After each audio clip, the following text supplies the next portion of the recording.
Hey everyone, and welcome to another video. In this one we're going to be walking through how to propose to your users in your wallet to pay gas in ERC-20 tokens. So whether it's USDC, Base, USDC or DAI or Tether, usually stable coins are a great way to propose gas payments instead of native tokens.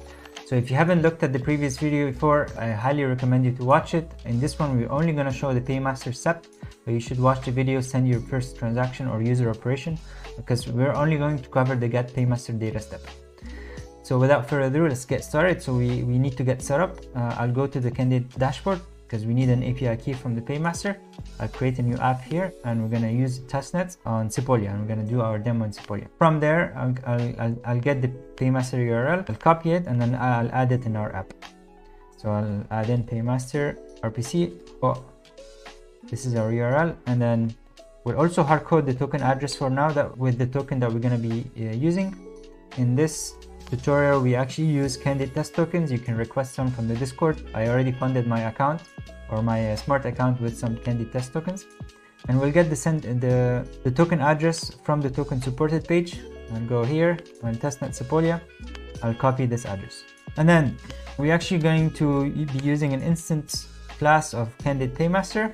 And then the code that we're going to be modifying, so right after we create the user operation, we'll modify it to actually call user operation equal await paymaster dot, and then we'll follow up with the next step. So let's first initiate our paymaster. So we go back to the example here, and step 5, we'll copy boilerplate. So we're going to be copying the Paymaster RPC that we added in our environmental variables. We'll copy the token address right here, and then we'll initiate an instance of the Paymaster called new Candide Paymaster, and we'll pass it the Paymaster URL. And then from there, we're going to be modifying the user operation by calling await paymaster dot create token paymaster user operation, and it actually takes 4 arguments. The first is the smart account that we declared above. The second is the user operation or original one without the paymaster information included. The third is the token address, and then the fourth is the bundle URL. And that's pretty much it. So if you'd like to display the cost to the user before they actually can confirm and how much it's going to cost, so instead of using calculate user operation max cost, we'll do await paymaster dot calculate user operation ERC-20 token max cost, gas cost. And then we'll pass it in the user operation and we'll pass it in the token address. And we'll delete this code right here. So now we can run the code. I'll clear here.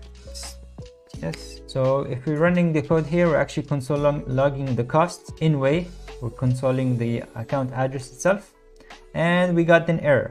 So validator could not verify success of call data. Please make sure your transaction would succeed. So if you get this type of error, you can actually assume that maybe you're doing a big transaction here. And what we're doing, we're actually minting 2 NFTs.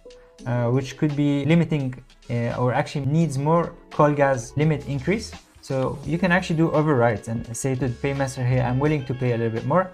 So you can increase the call gas limit percentage, and we'll have it in as 20% increase. And remember, the overrides is called call gas limit percentage multiplier. And then let's try to run this code again and see if it's gonna work. Looks like it's going on. So the user operation this much in way. We already funded the sender account with some CTT, and that's it. So we actually got our transaction confirmed right here. We can go on a block explorer, and then we'll track in the transaction hash right there, and let's see if it's confirmed on chain. We minted 2 NFTs, and the account paid the gas to the Paymaster in Candide test tokens, in the ERC-20 token. How cool is that? Pretty cool, right? So now we actually hard coded the ERC-20 token, and we said to the user, hey, you're only going to pay with this token, but what if you can propose multiple ones?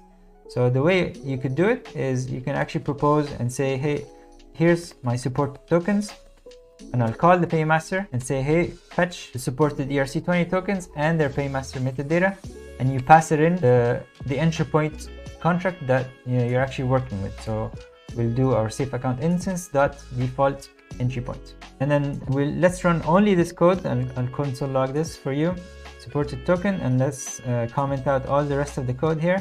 So we can actually only display the token supported, and you'll see how it's going to look. So let's run this code again, and then we'll show you the we'll see which tokens are supported by the Paymaster.